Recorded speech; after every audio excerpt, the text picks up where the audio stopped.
This is the first Fatah-led government in more than a decade and has 60 new ministers out of 21. But many familiar faces remain in positions of power, and the challenges they face are huge.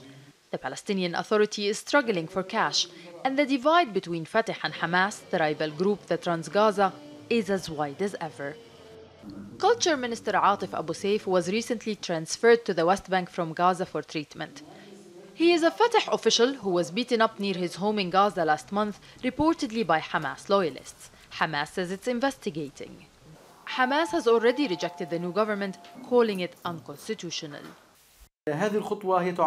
Previous deals state the need to form a national consensus government of all Palestinian parties. The formation of a Fatah government complicates this issue, yet our hands remain extended for the reconciliation and the agreement of a government by all the Palestinian people. But it's not just Hamas and its supporters that the government needs to win over. These demonstrations in the West Bank last year were against the proposed social security law and more widely in protest against the government's performance. In what is called a designation letter, President Mahmoud Abbas asked new Prime Minister Mohammed Shtayyah to reunify the West Bank and Gaza. But it faces more immediate issues inside the West Bank.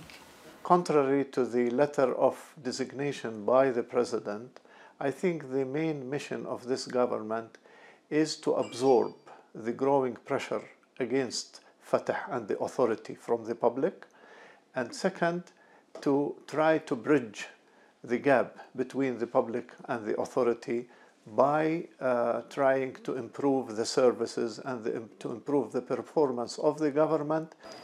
Public employees have been on half pay for 2 months now. Israel is withholding some of the taxes it collects for the Palestinian Authority, and US aid has been cut off. This is a government that is inheriting a deep financial crisis and an empowered right-wing leadership in Israel. Survival is a word we've been hearing from officials, and analysts believe that people can handle the pressure, but it's not clear for how long. Nida Ibrahim, Al Jazeera, Ramallah.